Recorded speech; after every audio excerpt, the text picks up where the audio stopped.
وصلی اللہ تعالی علی عبد اللہ ورسولہ خاتم النبیین سیدنا و نبینا و مولانا محمد وعلی آلہ و اصحابہ اجمعین، اما بعد۔ واجب الاحترام عزیزم طارق کی زبان سے آپ نے سماعت فرما لیا کہ میری گفتگو کا موضوع بحیثیت مسلم ہماری ذمہ داری ہے۔ اس موضوع کے بارے میں نے اظہار خیال کرنا کہ ہم مسلم ہیں اور مسلم ہونے کی حیثیت سے ہمارا فریضہ کیا، ہمیں کیا کرنا چاہیے۔ بہت اہم موضوع ہے۔ آپ میں ماشاءاللہ کہ اہل علم حضرات بھی بیٹھے ہیں، خطیب حضرات ہیں۔ میں چاہتا ہوں کہ ہر مسلم اس بارے میں اپنا ذہن صاف کرے اور جن چیزوں کے بارے میں اس سے اللہ کی بارگاہ میں سوال ہوگا کہ آپ مسلم تھے، آپ نے اپنی ذمہ داریاں ادا کی۔ یہ بہت اہم اور نازک مسئلہ ہے جس سے ہم دوچار ہوں گے۔ اس بارے میں ہر شخص کو یکسو ہونا چاہیے، کوئی مغالطہ کسی مسلم کو نہیں رہنا چاہیے کہ ہم کیا ہیں اور ہمیں کیا کرنا ہے۔ سب سے پہلی بات جو قرآن مجید کے مطالعہ سے ہر شخص کے سامنے آتی ہوئی ہے کہ مسلم صرف رسول کریم علیہ السلام کی امت کا نام نہیں ہے، بلکہ جب سے انبیاء علیہ السلام زمین پر تشریف لائے ان کا نام نہ نصارہ تھا نہ یہود تھا، یہ سب نام بعد میں گمراہ ہو کر لوگوں نے اپنے لیے رکھ لیے۔ اللہ کے سارے نبیوں کو ماننے والے مسلم کہلاتے تھے، ایک ہی نام تھا ان کا، مسلم، اور دین اسلام ہی ہوتا تھا۔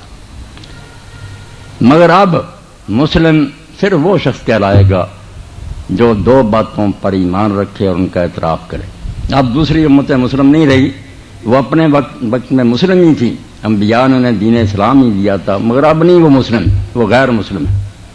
اب مسلم کی اصطلاح ٹرم صرف ان لوگوں کے لیے استعمال ہوگی جو دو باتوں کا اقرار کریں۔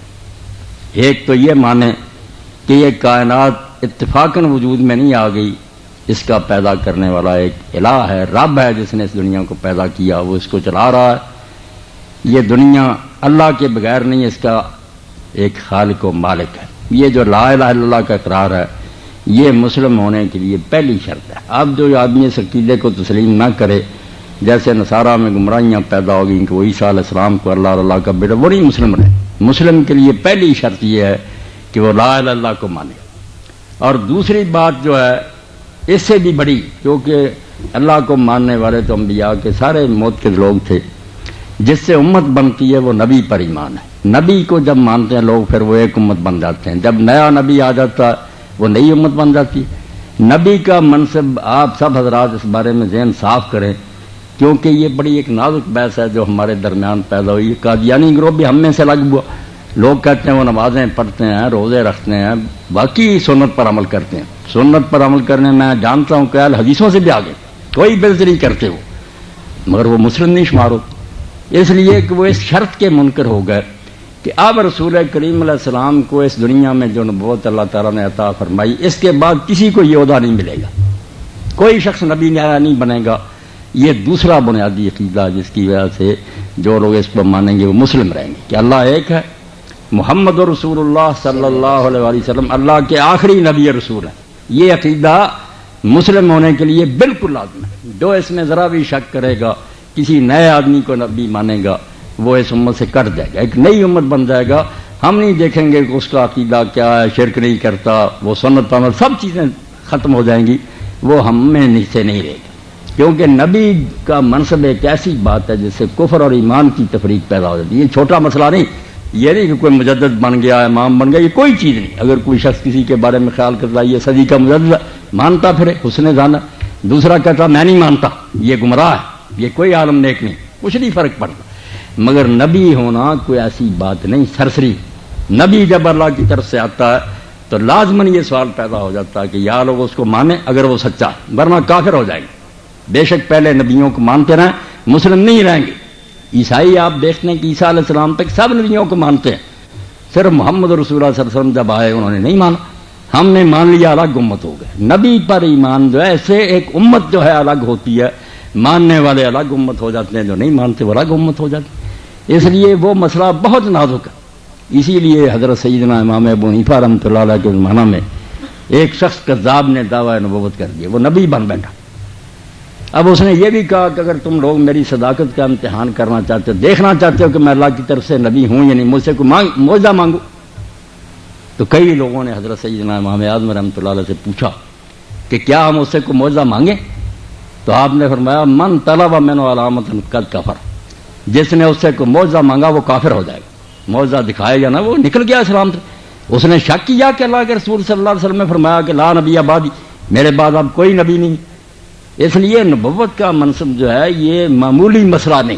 یہ نہ دیکھیں وہ نمازیں پڑھتے ہیں ان کا اخلاق اچھا نہیں، وہ ہزار نیک ہوں، ہمارے ساتھی نہیں رہے، وہ ہم الگ امت ہو گئے، وہ ایک الگ امت بن گئی. اسی لیے جب سے وہ بنے ہیں انہیں بھی اس بارے میں کوئی شک نہیں تھا کہ کیونکہ ہم غلام احمد کو نبی مانتے ہیں، جو اس کو نہیں مانتے وہ کافر ہیں. انہوں نے کبھی اس بات کو نہیں چھپایا. ہماری بے غیرتی اور بے حمیت تھی کہ ہم کئی مرتبہ کہتے یار کیوں ان کے پیچھے پڑے، وہ بھی نمازیں پڑھتے، ان سے تو پوچھ لیں کہ وہ آپ کو کیا کہتے ہیں. ایک مرتبہ ان سے کہلوا دو کہ تم لوگ مسلمان ہو، میں اپنی ناک کٹوا دوں. تم اتنی بات ہی نہیں سمجھتے کہ وہ بالکل ٹھیک کہتے ہیں کہ اگر اس کو نبی مانتے ہیں تو جو ہم نہیں مانتے ہم کو وہ کافر کہتے ہیں. شروع سے کہہ رہے ہیں کہ یہ کافر ہیں. یہود اور نصارہ کی طرح ان کی بیٹیاں لے لو اگر یہ دیں، ان کو نہیں بیٹی دیں. یہ اہل کتاب ہمارے بارے میں یہ کہتے ہیں. ہمارا کوئی بچہ مر جائے تو مرزا بشیر الدین محمود احمد سے پوچھا گیا کہ غیر احمدیوں کو اگر چھوٹا سا بچہ مرا اور اس کا جنازہ ہو رہا تھا اس میں شامل ہو جائیں. اس نے کہا عیسائی اور ہندوؤں کے بچے مرتے ہیں آپ ان کے جنازے پڑھ دیں، کافر ہے، نبی کو نہیں مانتے. بالکل ٹھیک کہتے ہیں. اگر وہ نبی مانتے ہیں تو یہی کہنا چاہیے کہ جو اس کو نہیں مانتے وہ کافر ہے، اور کہتے ہیں ایسا.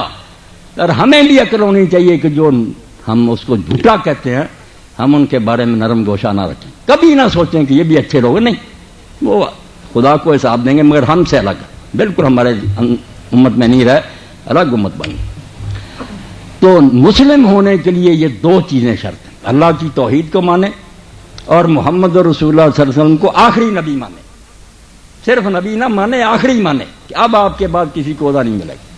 اس سے آپ کو یہ بھی پتہ چل گیا کہ عیسیٰ علیہ السلام اگر آئیں تو وہ اس ختم نبوت کے خلاف نہیں آتے رہے، بلکہ آدم علیہ السلام سے لے کر اگر سارے بھی زندہ ہوتے نا اور رسول کریم علیہ السلام فوت ہو جائے تو ختم نبوت میں کوئی حرج نہیں واقع ہوگا. آپ آخری ہیں.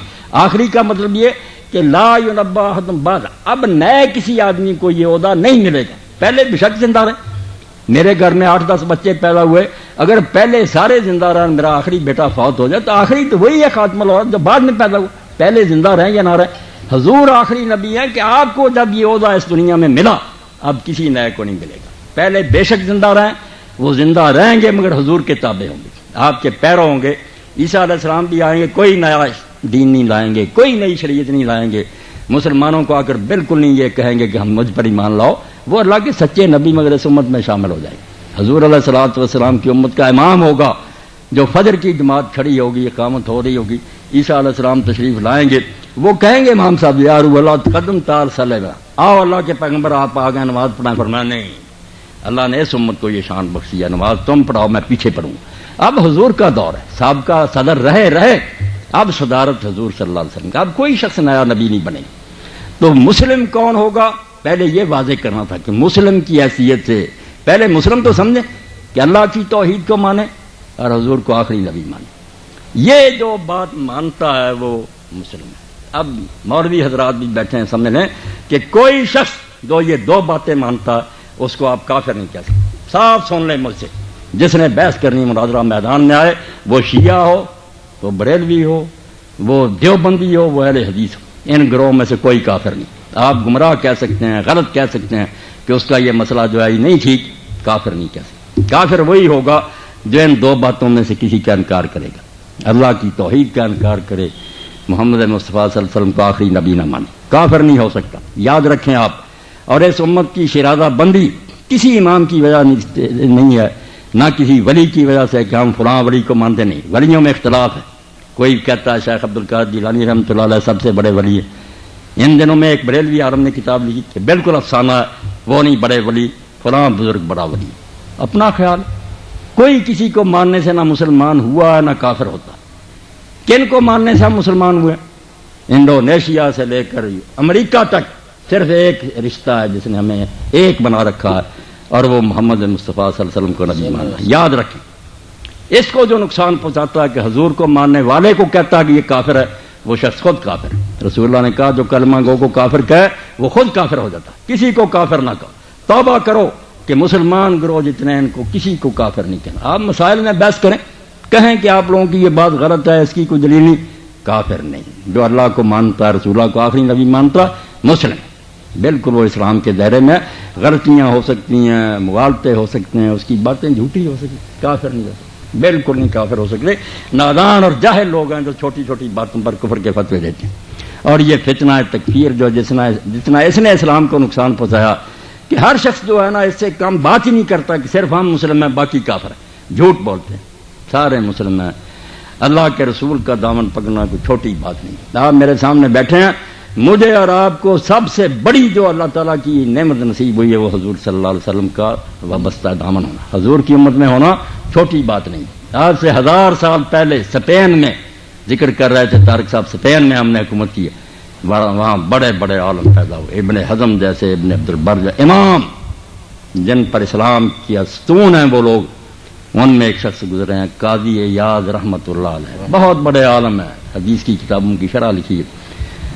تو قاضی ایاز رحمۃ اللہ علیہ کے 2 شعر میں آپ کے سامنے پڑھوں گا تاکہ جو لوگ سن رہے ہیں انہیں پتہ چلے کہ رسول اللہ کو ماننا کوئی چھوٹی بات ہے.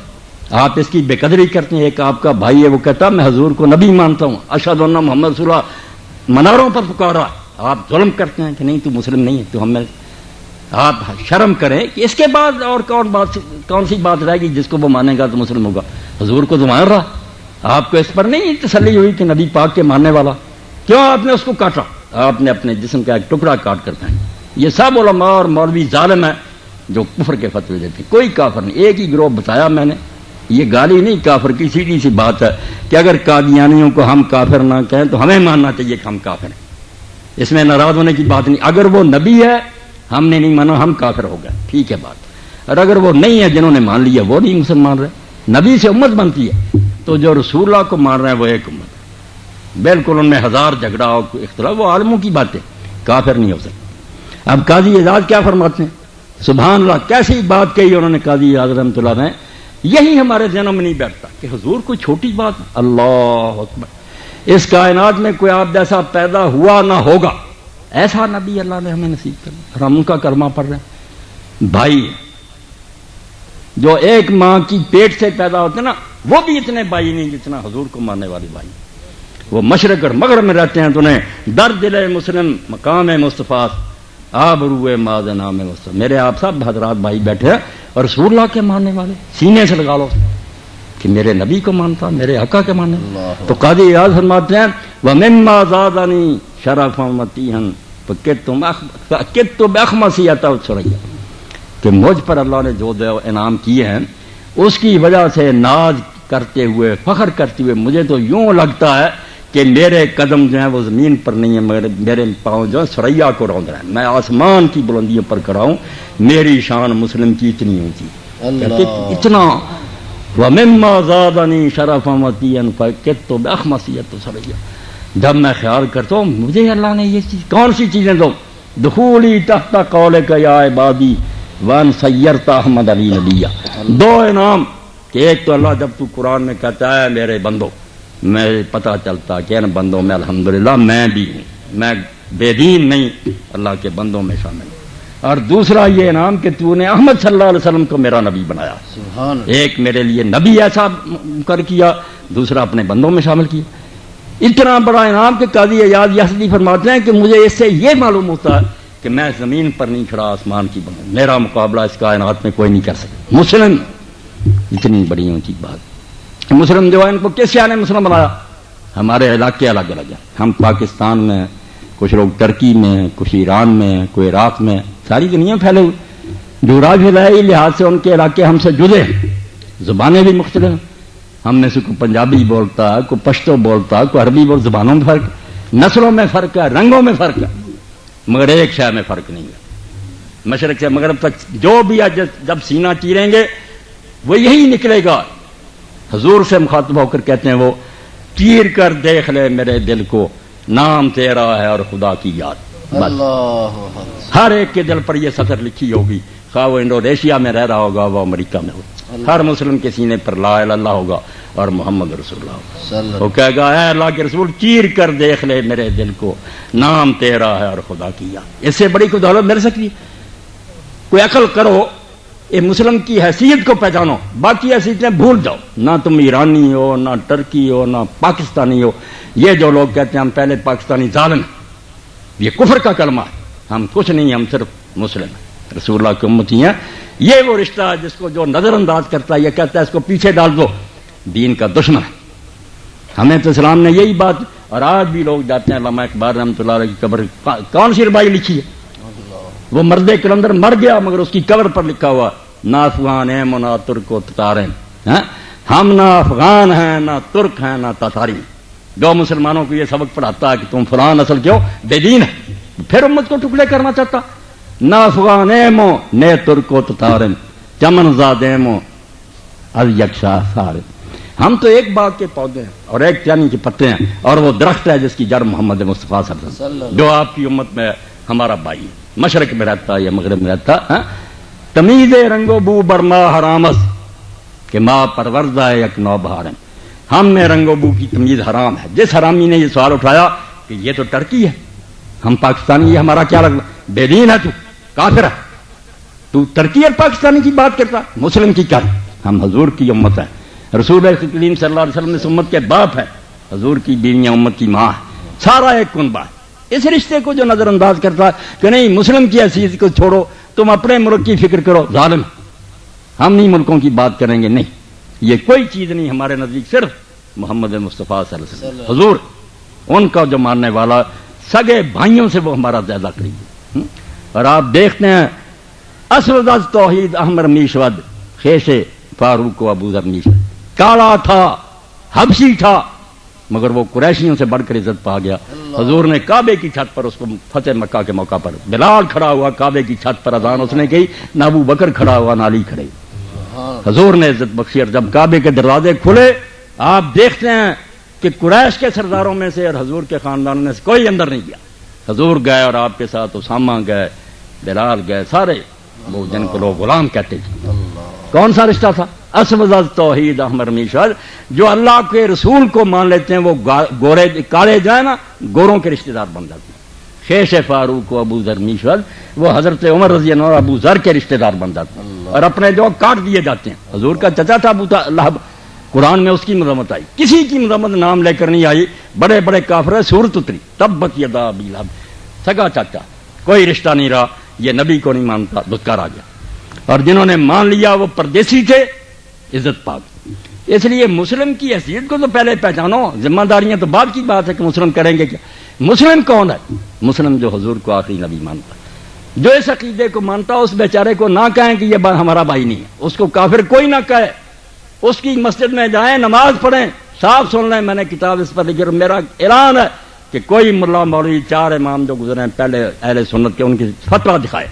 ان کے زمانے میں یہ سارے گروہ پیدا ہو گئے تھے، خارجی پیدا ہو گئے تھے، رافضی پیدا ہو گئے تھے، مرجع معتزلہ، کسی امام نے فتویٰ نہیں دیا کہ ان کے پیچھے نمازیں نہ پڑھو، یہ متاخرین کی ایجاد ہے۔ مولانا عبداللہ لکھنوی رحمۃ اللہ، یہ ساری کتابیں جو فقہ کی بھر دی ہیں، فلاں مسلمان نہیں ہے اس کے پیچھے نماز، یہ بعد کے لوگوں کی شرارتیں ہیں۔ ائمہ اربعہ جانتے تھے کہ ان میں سے کوئی کافر نہیں، یہ ہمارے بھائی ہیں، کچھ مسئلوں میں غلطی ہو سکتی، اس لیے پہلے تو میں نے جو بات آپ کے سامنے عرض کی کہ مسلم بات ہے، باحیثیت ہے مسلم ہماری، پہلا مسلم کی ڈیفینیشن کریں، مسلم ہے کون؟ جو اللہ کو مانتا، اللہ کے رسول کو آخری نبی مانتا، مسلم۔ اس کی تکفیر کا اور اس کو کافر کہنے کا کوئی نہ سوچے، جس نے کہا وہ خود ملا کافر ہو جائے گا۔ تو ایک کلمہ کو کافر کہتا، کسی کو کافر نہیں کہنا، ہمارے دینی بھائی مسلمان۔ کسی مسجد میں نماز کا وقت ہے، جو پیشانی پر پڑے گا کہ اس میں لکھا حنفی دیوبندی، حنفی بریلوی، اہل حدیث، شیعہ، میں یہاں نماز نہیں پڑھوں گا، اس کی کہیں بھی نماز نہیں ہو، یہ مردود اور لعنتی آدمی ہے۔ کیوں پڑھا تو نے اوپر؟ جا مسجد میں داخل ہو، قبلہ رخ نماز پڑھ رہے ہیں، قرآن تلاوت کر رہے ہیں، پیچھے کھڑا۔ کسی دین میں نہیں آیا کہ امام کا عقیدہ جو ہے اس کو دریافت کرو، یہ ان کی اپنی شرارت ہے مولویوں کی، عقیدہ اس کا کوشو، اللہ کو حساب دے گا۔ ہمیں صرف دیکھنا ہے کہ وہ رکوع سجود ٹھیک کر رہا، قرآن صحیح پڑھ رہا، قبلہ رخ ہے، اللہ خیر صلاح۔ عبداللہ ابن عمر رضی اللہ سے زیادہ کون پرہیزگار ہوگا؟ اتنا متقی صحابی، اور صحابی کا بیٹا امیر المومنین رضی اللہ تعالیٰ عنہ کا۔ میدان عرفات میں ایک مرتبہ یہ تماشا لگا کہ 3 گروہ اکٹھے ہو گئے، زبردستی مسلح پر قابض ہو جاتے۔ ایک حضرت عبداللہ ابن زبیر رضی اللہ عنہ کا گروہ تھا، ایک طرف عبد الملک بن مروان کا گروہ تھا، ایک طرف خارجی تھے، نجدہ خارجی تھے، ان کے بھی لوگ آئے ہوئے تھے، تینوں آپس میں ٹکراتے تھے، لڑائیاں ہوتی تھی۔ عبداللہ بن عمر جنہوں نے ان میں سے کسی کا ساتھ نہیں دیتے تھے، کسی لڑائی میں حصہ نہیں لیتے تھے کہ میں نہیں کلمہ گو کی لڑائیوں میں، مگر نماز جس کو بھی موقع ملتا پڑھانے کا، خارجی پڑھائیں پیچھے پڑھ لیتے، زبیری پڑھائیں پڑھ لیتے، ان بھی پڑھا۔ لوگوں نے پوچھا کہ آپ ان میں سے کسی کا ساتھ تو دیتے نہیں، نماز پڑھتے، انہوں نے کہا اللہ کا حکم ہے تعاونوا علی البر والتقوی ولا تعاونوا علی الاثم والعدوان، نیکی کے کام میں ساتھ دو۔ جب یہ کہتے ہیں حی علی الصلاۃ، نماز کے لیے پڑھاتے، جو بھی بلائے گا پڑھیں گے اس کے پیچھے۔ جب یہ کہیں گے آؤ مسلمانوں کو قتل کرو، ہم نہیں ساتھ دیں گے، وہ شرارتی باتیں یہ کرتے رہے، میں نہیں ان میں آؤں گا۔ جب نماز کے لیے کہتے ہیں نماز میں کیوں نہ پڑھوں، کوئی فرق نہیں، بالکل۔ میں یہ بات ایسے نہیں کہہ رہا کہ سنی سنائی، الحمدللہ طارق نے بیان کیا، رب بھی میرا حال، میں طالب علم پڑھتا رہتا ہوں، اور ہر گروہ کو میں نے پڑھا، اور ان کی کتابیں اصل میرے پاس ڈھیروں کے ڈھیر، ان کو بھی اگر حوالہ چاہیے مجھ سے اگر پوچھتے کہ ہماری کتابوں میں کیا لکھا، میں جانتا ہوں کہ ان گروہوں میں کوئی کافر نہیں۔ الحمدللہ میں نے پوری بصیرت سے معلوم کر لیا کہ یہ سارے گروہ رسول اللہ کے دیوانے، ایک ایک سے بڑھ کر حضور کا عاشق ہے، صرف باتیں لوگوں تک ایسی بعد میں پہنچی ہیں جس کی وجہ سے وہ بیچارے پھنسے ہوئے۔ شیعوں کو کچھ چیزیں پہنچ گئیں کہ اس طرح صحابہ نے ظلم کیا، وہ اس پر لگ دیکھا، انہوں نے بھی ظلم کرتے نہیں، کتابوں میں لکھا ہے ایسی باتیں کہ اگر اس میں 1% بھی صحیح ہے تو صحابہ کو اچھا نہیں کوئی شخص کہہ سکتا۔ ان بیچاروں نے وہ چیزیں سنی ہیں، اس پر لگ گئے۔ ہمیں لوگوں نے بتایا وہ بڑے منصف تھے، نیک تھے، حضور تھے کہ دیوانے، ہم اس پر لگ گئے۔ کافر کوئی نہیں، سب رسول اللہ کے عاشق ہیں، جو پہنچا اس پر لگی۔ دل میں جگہ دے اس بات کو۔ آج میاں عبدالواحد صاحب کے گھر میں بات کر رہا ہوں، میں سمجھتا ہوں مجھ پر یہ ذمہ داری ہے، بالکل اللہ کی طرف سے امانت ہے کہ میں ایک لمحہ ضائع نہ کروں، آپ لوگوں تک صحیح بات پہنچا دوں کہ پورے پاکستان میں، پوری دنیا میں پہنچا دو انٹرنیٹ پر کہ کوئی کلمہ گو کافر نہیں ہے، یہ سب مسلم ہیں، بھائی ہیں۔ نہ کسی کی امام بارگاہ پر بم پھینکو، نہ وہ تم پر نمازوں میں بم پھینکے، اللہ کے لیے توبہ کر دو، تم مسلم ہو، ایک دوسرے کا خون نہ بہاؤ۔ مسائل کی کوئی بات نہیں کسی کا صحیح ہے غلط ہے، مسلم اور مسلم ہونے کی حیثیت تم بھائیوں سے بڑھ کر ایک دوسرے کے بھائی، اس سے زیادہ کوئی رشتہ نہیں۔ ایک واقعہ، ایک جنگ میں رسول اللہ نے اپنے بڑے پیارے بڑے لاڈلے، کہا جاتا انہیں حب رسول اللہ، حب عربی زبان میں حب محبت کو کہتے ہیں، حب پیارے کو کہتے ہیں، حب زیر سے پڑھے، حب رسول اللہ۔ یہ اسامہ ابن زید، ان کے والد کو رسول اللہ نے اپنا بچہ بنایا ہوا تھا، حضرت زید بن حارثہ جانتے ہیں، ان کی بیوی حضور کی پھپھی کی لڑکی تھی زینب، بعد میں حضور نے اسے نکاح کیا، تو یہ اسامہ ابن زید کو ایک لشکر دے کر بھیجا۔ اب ذرا خیال کرنا، اور ان مولوی حضرات کیا ہے، پاؤں پکڑو کہ ڈر جاؤ مولویوں، ہمیں مسجدوں میں نہ لڑاؤ، توبہ کرو، اللہ کا خوف کرو، یہ دیکھ لیں کہ کلمہ اس شخص نے کس حال میں پڑھا، مگر اسامہ نے قتل کر دیا۔ کیا رد عمل ہوا حضور کا؟ جب یہ جنگ پر گئے، ایک ایسا کافر سامنے آیا جس نے بہت مسلمان قتل کیے، بڑا بہادر تھا، دلیر تھا، حضرت اسامہ کو اس پر بڑا غصہ تھا، وہ قابو آ گیا، گھیرے میں آ گیا، حضرت اسامہ نے تلوار اٹھائی، اس نے پڑھ دیا لا الہ الا اللہ، مگر حضرت اسامہ نے قتل کر دیا۔ اب بظاہر ہم کہیں گے ٹھیک ہے یار بات، اس نے جان بچانے کے لیے کہا تھا، ٹھیک کیا، مگر لا الہ الا اللہ کا کتنا وزن ہے خدا کے ہاں، جس کو یہ مولوی حضرات بے قدر کر دیں، جس کو جی سکتے لا الہ پڑھنے والے کو کافر کہتے ہیں۔ اللہ کے بندو، نظر آ رہا کتنے مسلمان مارے ہیں، اب اپنی موت کا وقت آیا، کلمہ پڑھ لیا۔ حضرت اسامہ نے جب قتل کر دیا تو واپس آئے، حضور تک بات یہ پہنچی، حضور اتنے ناراض ہوئے کہ اسامہ کہتے ہیں اس وقت میرے دل نے چاہا کہ کاش میں آج نئے سرے سے مسلمان ہوتا تاکہ یہ میرے گناہ یاد پچھلے بخشے جاتے، میرا یہ گناہ بھی معاف۔ حضور نے بار بار کہا کہ اسامہ جب وہ قیامت کے دن لا الہ الا اللہ لے کر آئے گا تو اس لا الہ الا اللہ کا کیا جواب دے گا؟ تو نے کلمہ پڑھنے کے بعد اس کو قتل کر دیا۔ انہوں نے کہا اللہ کے رسول اتنے لوگوں کو اس نے قتل کیا تھا جان بوجھ۔ حضور نے کہا اللہ نے تجھے دل چیرنے کا حکم دیا؟ کس دین نے کہا کہ دل چیر کر دیکھو اس نے دل سے پڑھا یا نہیں؟ جب پڑھ دیا تھا اس نے تم نے کیوں قتل کیا؟ اسامہ اتنے ڈر گئے کہ بعد میں حضرت علی رضی اللہ عنہ کے زمانے میں جب بدقسمتی سے آپس میں لڑائیاں ہوئیں تو اسامہ کو حضرت علی سے بڑی محبت تھی، بہت پیار کرتے تھے، اہل بیت میں سے شمار ہوتے تھے، مگر حضرت علی رضی اللہ عنہ نے جب پیغام بھیجا کہ اسامہ میرا ساتھ دو، تو اسی وجہ سے انہوں نے کہا کہ حضرت علی رضی اللہ عنہ جو حضور کے زمانے میں وہ بات ہوئی تھی نا، وہ مسلمان مجھ سے مارا گیا تھا، اس سے میں اتنا ڈر گیا ہوں کہ اگر آپ مجھے حکم دینا کہ شیر نے منہ کھولا ہوا تم اس کے جبڑوں میں داخل ہو جائے، میں شیر کے منہ میں آپ کے کہنے پر چلا دوں گا، مگر اللہ کے لیے کرما گو کی جنگ میں مجھے نہ شامل۔ بس میں اس گناہ سے شرمندہ ہوں کہ حضور نے بار بار کہا کہ اسامہ آپ تو اس لا الہ الا اللہ کا کیا جواب دیں؟ اس لیے اللہ کا خوف کرو۔ جو صدیوں سے مسلمان چلے آ رہے ہیں، ان کے باپ دادے لا الہ الا اللہ پڑھتے، آپ ان کو قتل کر رہے ہیں۔ مسلم بنے، اور مسلم وہ ہے جو حضور کو اپنا آقا مانتا۔ بس ہم نہیں دیکھیں گے وہ کون سے فرقے کا، کس نسل کا، کس ساری باتیں پاؤں تلے راؤنڈ ڈالیں گے جب اس نے کہہ دیا جیسا آقا کو تو مانتا میں بھی اس کو مانتا۔ ہمیں اس کے سوا کوئی شے نہیں چاہیے۔ در دل مسلم مقام مصطفیٰ آبروئے نام۔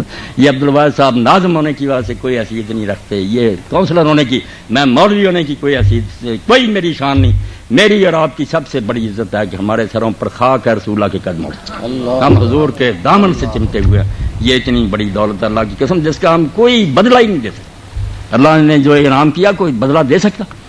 اور جب میں خواجہ حافظ شیرازی کا یہ شعر پڑھتا ہوں، حافظ صاحب نے ایک موقع پر کہا نہ تنہا من براں گلے عارض غزل سرائے مبد کہ اندلیب تو از دہرت طرف ہزاران۔ اپنے پیارے کو کہتا ہے کہ صرف اس پھول پر میں ہی صرف بلبل نہیں ہوں، نہ تنہا من بڑی گلے عارض غزل سرا، میں نہیں صرف اکیلا تیری تعریف کرا، بات حضور کی ہے کہ اندلیب تو از ہر طرف ہزاران، جدھر نظر دوڑاتے ہیں ہزاروں بلبلیں ہیں جو کیا کریں گے، تعریفیں کر کر کے تھک گئے، شاعر تھک گئے، عالم تھک گئے، اور رب کی قسم وہ سمندر میں سے قطرہ بھی نہیں بیان کر سکتے۔ ساری عمریں گزر جائیں حضور کی شان نہیں بیان کر سکتے۔ جو مرتبہ حضور کو اللہ نے دیا، اور میں نے دیکھا کہ اس بارے میں امت میں سے کسی نے کوتاہی نہیں کی۔ یہ ہماری بدقسمتی ہے کہ کچھ لوگ کہہ دیتے ہیں یہ وہابی اور اہل حدیث لوگ یا دیوبندی گستاخی کرتے ہیں، وہ کہتے ہیں بریلوی کر، جھوٹی بات۔ ان میں سے جس کا آپ پڑھیں گے آپ کو پتہ چلے گا کہ ان میں سے ایک سے بڑھ کر دوسرے سے زیادہ حضور کی عزت کر رہا، کوئی بے ادبی نہیں کر رہا، اپنا اپنا انداز ہے، سب حضور کے دیوانے ہیں۔ یہ ایک گلاب کے پھول پر بلبلیں ہیں جو چہک رہی ہیں، اپنا اپنا انداز۔ اب دیکھیں جب ہم مولانا حضرت احمد رضا خان رحمۃ اللہ علیہ کی طرف جاتے ہیں، کوئی کسر چھوڑی؟ کیسا بیان کیا انہوں نے؟ تیرے خلق کو حق نے عظیم کہا، تیری خلق کو حق نے جمیل کیا۔ دو باتیں ہوتی ہیں انسان میں، ایک خلق ایک خلق۔ خلق نظر آتا ہے، یہ چہرہ مورا جو ہے شکل صورت، یہ خلق ہے، اور اندر جو ہے کریکٹر، صبر شکر رضا تسلیم، جو اندر خوبیاں وہ خلق۔ وہ کہتے ہیں قرآن میں جب پڑھتے ہیں، فاضل بریلوی رحمۃ اللہ علیہ کہتے ہیں تو کسی کی تعریف میں اللہ نے یہ کہا انک لعلی خلق عظیم، تیرے خلق کو حق نے عظیم کہا۔ عظیم سے آگے عربی میں کوئی لفظ نہیں ہے، وہو العلی العظیم۔ جب کسی کی عظمت بیان کرتے ہیں کتنا مرتبہ اس کا، العظیم الذی لا منتہا لعظمتہ، جس کی شان کے آگے کوئی حد نہیں ہے، عظیم۔ تیری خلق کو حق نے عظیم کہا، تیرے خلق کو حق نے عظیم کہا، تیری خلق کو حق نے جمیل کیا۔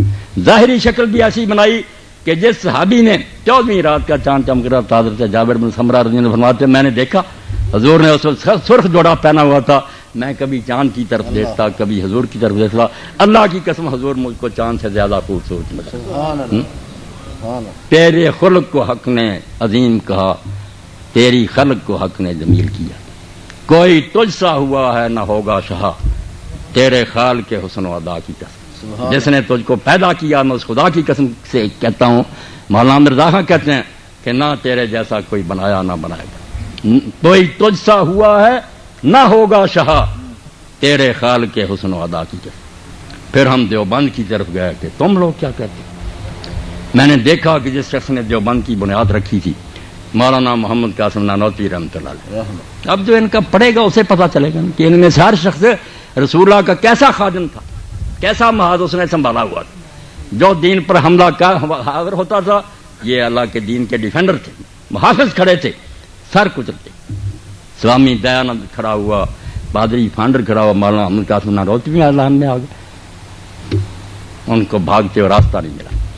اب انہوں نے لمبا قصیدہ کہا جس میں کہتے ہیں کہ اگر اے اللہ کے رسول لگاتا ہاتھ نہ پتلے کو بل بشر کے خدا، اگر وجود نہ ہوتا تمہارا آخر کار، اگر آدم علیہ السلام کی نسل سے حضور آپ نے نہ پیدا ہونا ہوتا اللہ آدم کے پتلے کو کبھی ہاتھ نہ لگا۔ اللہ نے کیوں آدم کو بنانا تھا؟ لگاتا ہاتھ نہ پتلے کو بل بشر کے خدا، اگر وجود نہ ہوتا تمہارا آخر کار۔ اور جب قصیدہ ختم ہوا 2-3 صفحے کا، بڑی لمبی نعت ہے، اور آخر میں جو تمنا ظاہر کی، اب نالائق لوگ کہتے ہیں، اگر میں کہتا ہوں میں سگے مدینہ مدینے کا کتا، یہ کئی ہے حدیث اعتراض کرتے ہیں تو ناپاک جانور.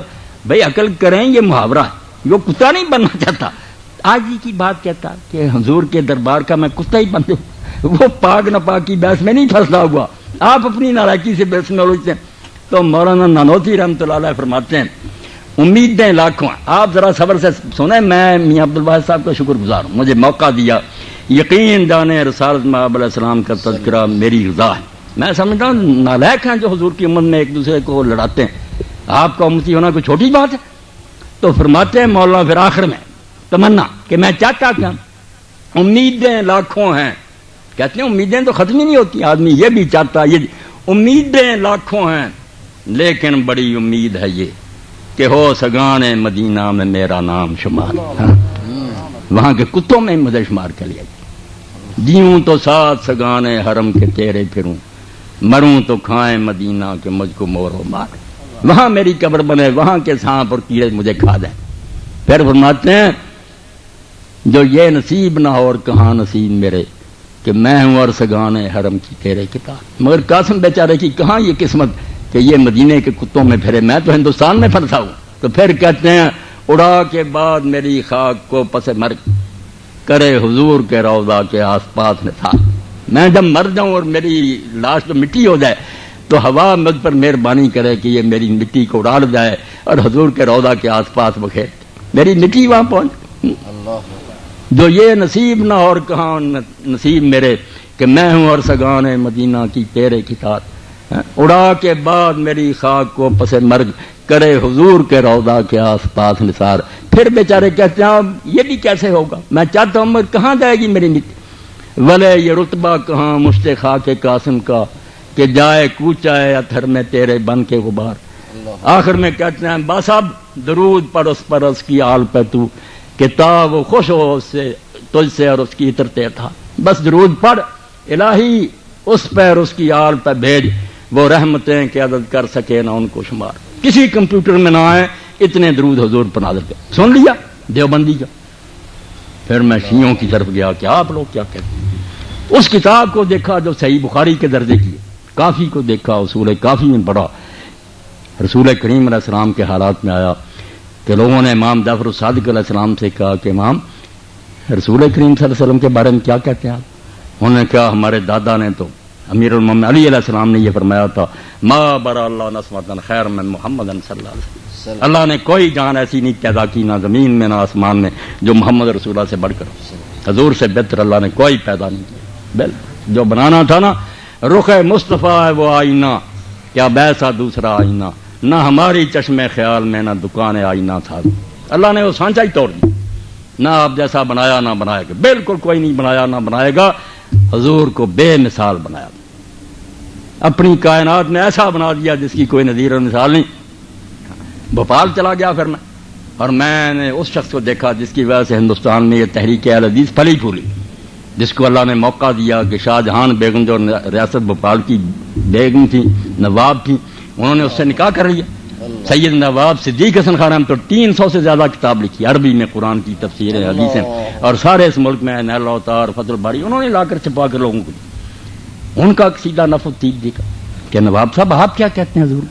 لم یخلق اللہ القدیر عدیلہ فی عزت و فضیلت و دجائی. اللہ نے رسول اللہ کے برابر کا کوئی پیدا نہیں کیا، جو شان اور مرتبہ حضور کو دے دیا کسی کو نہیں. جدھر دیکھا لوگ حضور کے دیوانے نظر آئے. اس پھول پر بلبلیں جو ہیں طواف کرتی نظر آئے. کوئی گستاخ نہیں نظر آیا، کوئی گمراہ نہیں نظر آیا.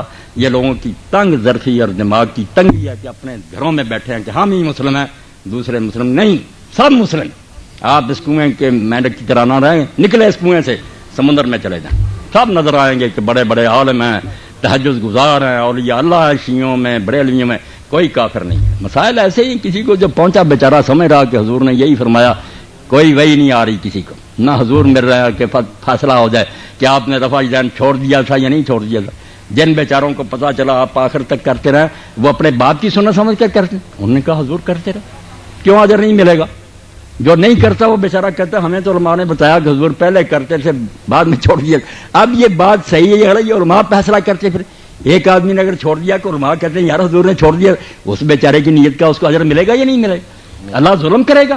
دیکھے گا کہ اس بیچارے کو یہی خبر ملے گی. میرے حضور کا یہی پتہ چلا تھا, وہ جو کر رہا ہے سمجھ کر یہی کر رہا ہے کہ رسول اللہ کا یہ عمل. اس لیے ناراض نہ ہوں, دل تنگ نہ کریں. ایک ہی سب میں کھڑے ہیں, آپ رفع ذہن کر رہے ہیں, وہ نہیں کر رہے, خوش ہو جائیں, آپ کا دل پھول کی طرح کھل جائے کہ یار ایک نمونہ حضور کا میرے پاس ہے, دوسری تصویر اس کے پاس. کوئی ناراض نہیں ہونا چاہیے. بلکہ اگر سفیان ابن عیینہ کی طرح کریں, میرا مشورہ یہ مولوی مان لیتے, تو ہر عالم جو تھا وہ کبھی رفع ذہن کرتا, کسی نماز میں چھوڑ دیتا. اہل حدیث بھی اسی طرح کرتے, جو بندی بھی اس پر آ جائے, اور اس سے کوئی اسلام نہ ان کا برباد ہوتا, حضور کی ساری سنتوں پر عمل ہو جاتا. کوئی نہیں آپ نے نہ بند کیا نہ چھوڑا. اسحاق ابن یوسف بہت بڑے حنفی عالم ہیں, خود مولانا عبدالحی رحمۃ اللہ علیہ فرماتے ہیں پڑھ لو حنفی علماء کے تذکروں میں. وہ حنفی ہوتے ہوئے رفع ذہن کرتے سی نہیں, اور مولانا عبدالحی لکھتے ہیں اس سے ان کی حنفیت برباد ہوگی. کیا نقصان پہنچا حنفی کا؟ انہوں نے کہا بھائی میں نے چھان بین کی, مجھے یہی پتا چلا کہ حضور آخر تک کرتے. سبحان اللہ. میں صرف یہ کہہ رہا ہوں کہ آپ چھوٹی باتوں کی وجہ سے اس رشتے کو نہ قطع کریں جس نے ہم کو جوڑ رکھا ہے. حضور کو ماننے کی وجہ ہم ایک ہے, اس پر کینچی نہ چلائیں. جو آپ کو ملتا آپ اس پر عمل کریں, دوسرے بھائی کو بھی جینے دیں. آپ دل کھلا کریں کہ وہ بھی الحمدللہ حضور کا طریقہ سمجھ کر رہا ہے, میری اس کی کیا دعوت. بالکل خوش ہونا چاہیے. اب ذمہ داری کی کیا بات ہے؟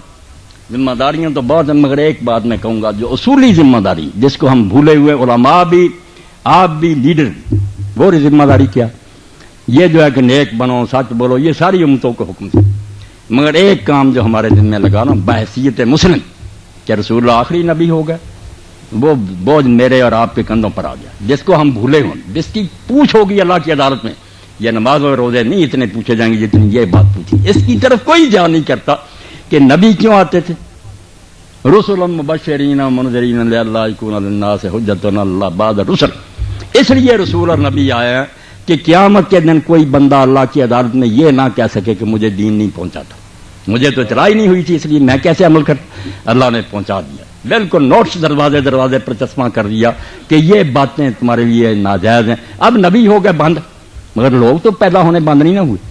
اب یہ کام کس نے کرنا؟ یا مرزائیوں کی طرح مانے کہ نبی آتے رہیں گے, یا کہیں گے نبی نہیں آئیں گے, اب وہ کام مجھے اور آپ کو کرنا پڑے گا. نبی نہیں آئیں گے, اس امت کے ذمہ آ گیا کہ یہ خود آپ ہی صرف نیک نہ بنے, دوسروں کو نیک بنائے. گلی گلی محلے محلے پہنچے اور قیامت کے دن ہر بندے کے منہ پر ثابت کر دے کہ یہ کہہ نہیں سکتا کہ مجھے اس نے دین نہیں پہنچایا تھا, میں نے پہنچا دیا. یہ جو پہنچانے کی ذمہ داری ہے نا, کہ دین پہنچنا چاہیے, یہ اتنی نازک ہے کہ اقبال رحمۃ اللہ علیہ اس بارے میں فرماتے ہیں, اور سوچ تو صحیح مسلمان, تو کہتا ہے میں مسلم حضور کی امت ہے, شان بڑی ہے مگر کام بھی بڑا تیرا نازک ہے. اس میں کوتاہی رہ گئی نا, تیرے محلے کے ایک بندے نے ثابت کر دیا کہ مجھے تو اس نے نہیں بتایا, اب وہ چھوٹ جائے گا اور تمہاری شامت آ جائے گی کہ تم مشل بردار تھے.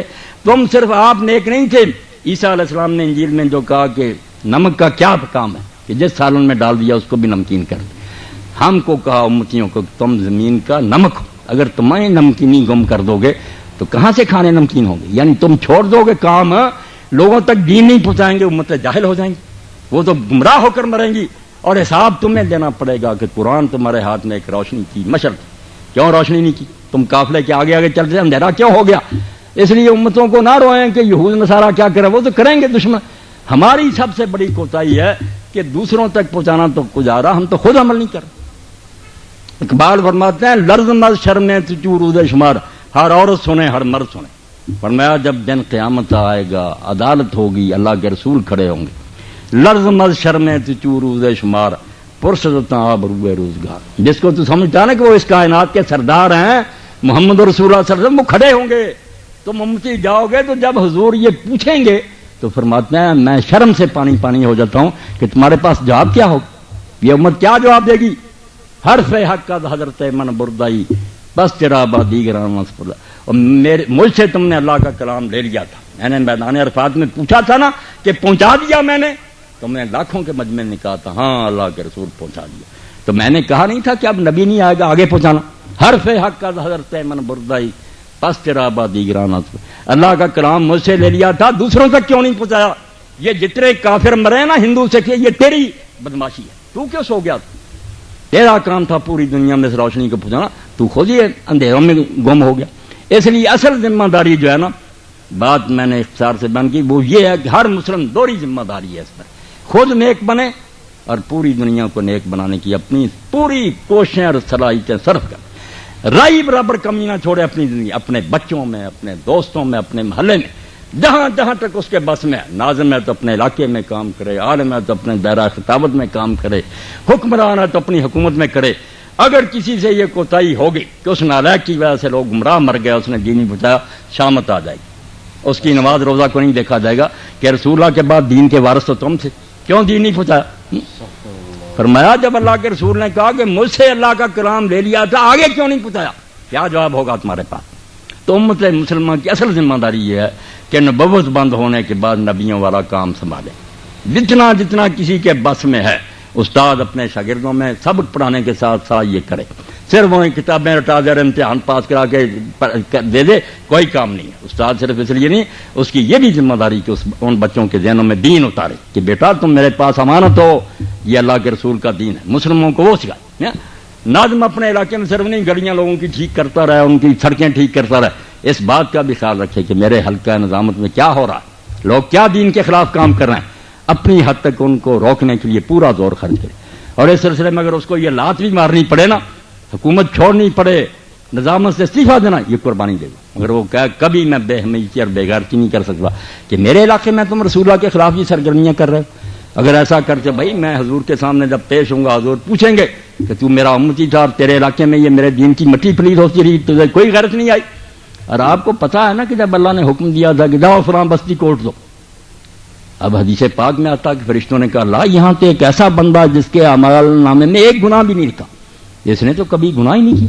اللہ نے کہا پہلے یہی حصہ اٹھو، جہاں یہ نیک بیٹھا نا پہلے اس کو اٹھو، تباہ کر دو اس کو، فَإِنَّهُ لَمْ يَتْمَرَّ بَعْدَ جَاءُ، اس کو تو میرے دین کی خاطر کبھی غصہ ہی نہیں آیا، بے غیرت بن کر اپنے حجرے میں بیٹھا رہا، اللہ اللہ کرتا رہا، شرم ہی نہیں آئی، باہر ڈانس ہوتے رہے، شرابیں ہوتی رہیں، لوگ زنا کرتے رہے، یہ اللہ اللہ میں لگا رہا۔ پہلے اس کو غرق کرو حرامی کو، اس کو خیال نہیں آیا کہ مسلم جو ہے یہ دوہرا ذمہ دار ہے، بالکل ایک پولیس مین ہے یا ایک فوجی ہے، اس کی یہ ذمہ داری نہیں صفائی کی کہ خود ہی نہ برائی کرے، نہیں، بالکل یہ بھی خیال رکھے کون لوگ یہاں بغاوت کر رہے ہیں، کون حکومت کے خلاف ہے، کسی کی انہیں تنخواہیں۔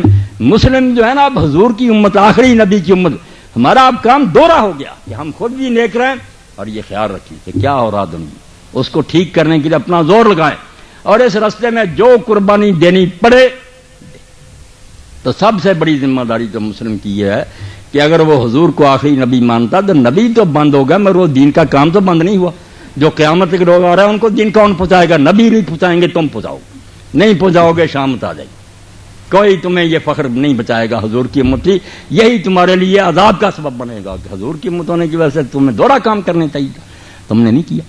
اور اس بارے میں 3-4 باتیں ختم کر دوں میں، جو اصل میں سب کچھ آ جائے گا اس میں۔ ایک بات تو یہ ہے کہ ہم دل سے حضور کے سچے ہونے کی گواہی دیں، جس کو ایمان کرتے۔ پہلی شہادت ہے قلبی، کسی مسلمان کے دل میں دین کی کسی بات کے بارے میں شک نہیں ہوتا۔ میں نے دیکھا پڑھے لکھے بچوں سے باتیں کر کے سب میرے پاس آتے ہیں، اپنے اشکال میں نے معلوم کر لیا کہ الحاد پھیل رہا، وہ زبان سے نہیں کہتے، بالکل ان کے استادوں نے، پروفیسروں نے ان کو بے دین کر دیا، وہ رسول اللہ کو جھوٹا سمجھتے ہیں، قرآن کو جھوٹا سمجھتے ہیں، طرح طرح کے اعتراض اور شک ان کے دل میں پیدا کر۔ یہ اسکول اور کالج جو نا، یہاں حرامی بیٹھے ہوئے ہیں، شیطان کے بچے جو پروفیسر کہلاتے ہیں، ڈاکٹر، سب خبیث بیری ہیں، مرد ہیں، ان میں سے تھوڑے ہیں نیک، زیادہ شک پیدا کرتے ہیں کہ قرآن میں یہ کیا لکھا، حضور نے کیا، یہ ظالم جو مسلمان بچوں کو شک میں مبتلا کر، یہ تو پہلا ہی کام مسلم کا ختم ہو گیا۔ مسلم کی پہلی ذمہ داری ہے کہ اگر وہ مسلم ہے تو اپنے دل سے گواہی دے کہ آسمان اور زمین کی ہر شے اپنی راہ سے ٹل سکتی ہے، مگر جو محمد رسول اللہ کی زبان سے نکلا وہ غلط نہیں ہو سکتا۔ یہ پہلی بات ہے مسلم ہونے کی حیثیت سے، اس کی ذمہ داری ہے کہ جس محفل میں بیٹھے اور کوئی بکواس شروع کرے کہ قرآن کی آیت میں یہ، اس کی زبان بند کر دے، کتے کیوں بھونکتا ہے، قرآن غلط نہیں ہو سکتا، بکواس نہیں میں سننا چاہتا۔ اللہ نے قرآن میں کہا کہ جس محفل میں قرآن کا مذاق اڑایا جا رہا ہو، دین سے ٹھٹھے اور وہاں نہ بیٹھو، اور اگر تم بیٹھے ہو میں تم کو انہیں لوگوں میں شمار کروں گا، تم بے غیرت ہو کر یہ باتیں سنتے رہتے۔ تو پہلی بات جو ہے کہ دل سے گواہی دو، میں بھی دوں، آپ بھی اپنے دل کو ٹٹول لیں کہ کبھی ایسا تو نہیں ہوتا کہ کوئی آیت لوگ پڑھتا ہے کہ میرے دل میں آتا کہ یار یہ تو بات نہیں صحیح، ہو اگر یہ پیدا ہو گیا یہ تو شیطانی بس تھا۔ ایمان اس کا نام ہے کہ دیکھا ابو جہل نے کہ ابو بکر صدیق رضی اللہ عنہ کو ڈگمگانے کا آج موقع، یہ ماندانی آج یہ حضور کو چھوڑ دے گا۔ اس نے نبی علیہ الصلوۃ والسلام کو دیکھا کہ آپ ہجر میں کھڑے ہیں، بیت اللہ کے ساتھ ہی تھی، آپ نے اعلان کیا کہ میں رات عشاء کے بعد مسجد اقصیٰ گیا ہوں، آسمانوں پر گیا ہوں۔ اس نے کہا آپ یہ بات کہیں گے لوگوں کے سامنے؟ یہ ابو جہل نے سوچا کہ 2 مہینے تو بیت المقدس تک جاتے لگتے ہیں اونٹوں پر، پھر رات آسمان، یہ پاگل ہو گیا اور یہ جھوٹا۔ اب وہ حضرت ابو بکر صدیق رضی اللہ عنہ سے ملا، اس نے کہا ابو بکر تیرا ساتھی ہے وہ تو یہ کہہ رہا کہ میں رات گیا ہوں مسجد اقصیٰ اور وہاں سے آسمانوں پر گیا۔ انہوں نے کہا وہ کہتا ہے یہ بات؟ اب وہ بڑا خوش ہوا۔ ہاں اس نے کہا یہ جو اس نے پوچھا ہے نا بالکل یہ بھی ڈول گیا، یہ کہے گا کہ اگر کہتا پھر تو وہ جھوٹا، یہ تو ہو ہی نہیں سکتا۔ اس نے پوچھا اور اس نے حضرت صدیق اکبر نے کیا کہتا ہے وہ یہ بات؟ انہوں نے کہا ہاں کہتا ہے، اور اگر تجھے یقینی چل میرے ساتھ۔ وہ حتیم میں کھڑا کہہ رہا، تو حضرت ابو بکر صدیق نے کہا یہ پہلی ذمہ داری مسلم کی، لین قال او صدق، اگر وہ کہہ رہا تو سچ کہتا، پھر شک کی کیا بات؟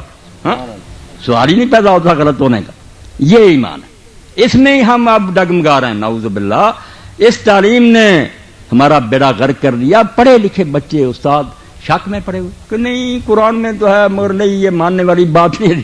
او بھائی مسلم ہونے کی حیثیت سے تو ذمہ داری ہے تمہاری کہ ساری دنیا شک کرے، تم کہہ دو کہ نہیں سارا جہان جھوٹا ہو سکتا، قرآن نہیں جھوٹا ہو سکتا، محمد رسول اللہ صلی اللہ علیہ وسلم جھوٹے نہیں ہو سکتے۔ یہ پہلی ہے گواہی جو دل سے دینی، اور دوسری گواہی زبان سے کہ جس محفل میں بیٹھو جہاں موقع ملو تم اعلان کرتے جاؤ کہ دین نے یہ کہا، اسلام نے پہنچاؤ اس کو۔ اور تیسری ذمہ داری گواہی، پھر عمل سے اس کو سچا ثابت کرنا۔ دل سے مانو، زبان سے اعلان کرو، پھر وہ کرو پریکٹیکلی۔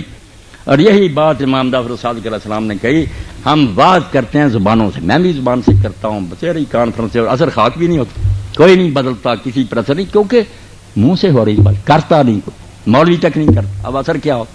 امام نے فرمایا بڑی پیاری بات کہی، کونوا دعاۃ للناس بالخیر بغیر السنتکم، لوگوں کو کبھی دین کی دعوت زبانوں سے نہ دو، بند کر لو زبان، کوئی واز نہ کیا کرو، کوئی درس نہ دیا کرو۔ وَلَا يَرَوْا مِنْكُمُ الْوَرَى وَالْاِجْتِهَادَ وَالصَّلَاةَ وَالْخَيْرَ فَإِنَّ ذَلِكَ دَاعٍ، زبانیں نہ استعمال کرو، عمل سے نمونہ دکھاؤ، لوگ جب تمہیں دیکھیں تم سے ملے برتیں، تمہارے ساتھ کوئی سودا کریں، انہیں نظر آئے کہ یہ آدمی اللہ سے ڈرنے والا پرہیزگار ہے، حلال و حرام کا پابند ہے، عمل نظر آنا چاہیے۔ فَإِنَّ ذَلِكَ دَاعٍ، دین کی طرف لوگوں کو تقریریں نہیں لاتی، عمل لاتا۔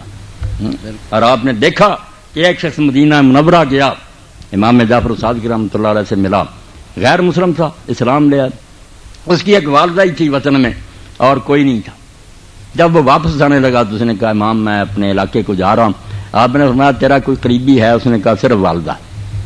آپ نے فرمایا اس کو جا کر بالکل نہیں بتانا کہ میں اسلام لے آیا ہوں، نہ اس کے سامنے نماز پڑھنا، بوڑھی ہے، اس کو بہت تکلیف پہنچے گی کہ اس نے باپ دادے کا دین چھوڑ دیا۔ تو صرف یہ کرنا کہ اس کے ساتھ سلوک بہت نیک کرنا، اس کا بہت ادب کرنا، پہلے سے بھی زیادہ اس کی عزت کرنا۔ چلا گیا، اور امام نے ساتھ ہی کہا کہ اگر یہ میری بات مانے گا، زبان سے وعد نہیں کرے گا، عمل سے کرے گا، تو بیٹا میں تجھے بشارت دیتا ہوں کہ تو اس کا جنازہ پڑھے گا، وہ مسلم مرے گی اور تو اس کا جنازہ خود پڑھے گا۔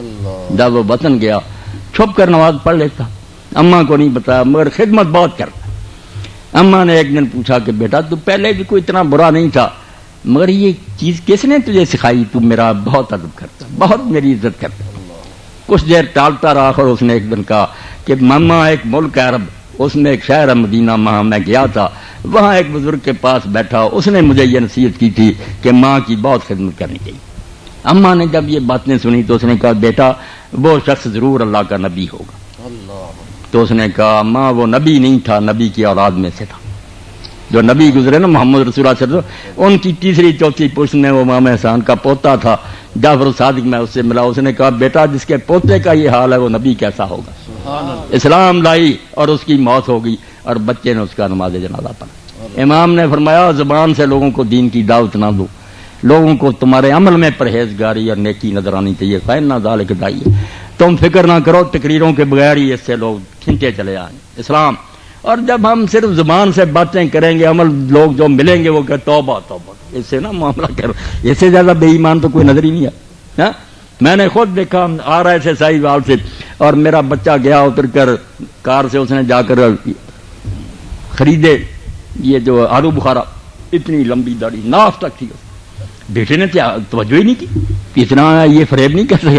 جب وہ لے کر آیا اور آگے اگر ہم نے اللہ کی قسم ان کو دھویا اور کھانے لگے، ایک بھی ان میں سے ٹھیک نہیں نکلا، سب گلے ہوئے دانے داڑھی سے بھول گئی. تو یہ زبان کی باتیں جو ہم کر رہے ہیں، جتنی کانفرنس اس دور میں ہو رہی ہیں، سیمینار ہو رہے ہیں، کتابیں لکھی آپ کی سیرت پر اور قرآن پر، اتنی باتیں کبھی نہیں، مگر اثر خاک بھی نہیں، کیونکہ عمل نہیں، صرف زبان. تو امام نے فرمایا زبان سے لوگوں کو دعوت نہ دو، عمل سے دو. تو پہلے دل سے گواہی دو کہ جو دین کہہ دے شک میں نہیں آنے دینا، بالکل جو اللہ نے کہا اس کے رسول حق. اب کوئی کہتا ہے اسلام میں ہے کہ عورت جو ہے اس کی قدر کا، ہم اسی وقت شک میں پڑ جائیں. اچھے بھلے عالم پوچھتے ہیں کہ آدھی گواہی پڑا اور تم شک میں پڑ گئے.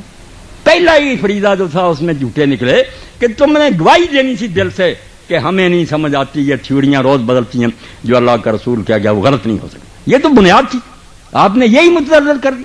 پھر زبان سے اعلان کرنا تھا، آپ جھجکتے، کسی محفل میں دین کی بات نہیں کرتے، شرمسار ہوتے ہیں، گپیں لوگ ہانک رہے ہیں، بے حیائی کی باتیں کہ آپ دین کی بات کرتے شرماتے ہیں. پھر عمل سے گواہی دیں. اور اس کے بعد جو بات تھی وہ کہ یہ گواہی جو ہے انفرادی نہیں دینی. یہ بچے نے ٹھیک کہا کہ اکیلا اکیلا نمازیں روزے کرے، اس سے بات نہیں بنے گی. اسلام کو جو شخص پڑھے گا، ہماری بدقسمتی کہ ہم نہیں پڑھتے، اسلام غلبے کے بغیر اسلام کوئی چیز نہیں. جب غالب نہیں نا اسلام، یہ چھوڑ دیں آپ بات. اگر اسلام کی اپنی حکومت نہیں ہے، عدالتوں میں اور اسمبلی میں ہر جگہ قرآن کا راج نہیں ہے، وہ مسلمانوں کا ملک ہو سکتا ہے، اسلامی حکومت نہیں ہو سکتی. وہاں اسلام کا کوئی راج نہیں. اسلام تو وہاں مظلوم ہے بیچارہ کہ انسانوں کے بنائے قانون چل رہے ہیں. اسلام کے لیے لازم ہے یہ چوتھی ذمہ داری کہ مسلمان اسلام کو غالب کرے، رسول اللہ کا جھنڈا سب سے بالا ہو، ہر شخص کی بات جو ہے اس کو نیچے پھینک دیا جائے، حضور کا بول بالا، جو حضور نے کہا ججوں کو وہ فیصلے کرنے پڑیں گے، اسمبلیوں میں قانون بنانے پڑیں گے. غلبے کے بغیر اسلام نام کی کوئی شے نہیں. اسی لیے الاسلام و سلطان و خاوان تامان، اسلام اور حکومت اس طرح جڑ میں پیدا ہوا، ایک ماں کے پیٹ سے دونوں نکلے ہیں. جو ملا کہتا ہے اسلام کی بات کرو، حکومت کی، بالکل اسلام کو نہیں جانتا. حکومت کے بغیر اسلام نام ہے ہی نہیں کسی چیز کا. یہاں تو اسلام قرآن میں جیسے ہے کہ نماز پڑھو، وہاں ہی ہے کہ چور کے ہاتھ کاٹو، اسی قرآن کی ہے. جس قرآن میں زکات دو، وہاں ہی لکھا اگر زانی ہے 100 کوڑا مارو، اسی قرآن کی ہے. اگر حکومت نہیں ہوگی کب ایسا آج پر عمل ہوگا؟ اس لیے چوتھا کام مسلمانوں کا یہ ہے کہ وہ جہاں جہاں ان کے علاقے اور وہاں ان کی اپنی حکومتیں، وہاں اسلام کو غالب کریں.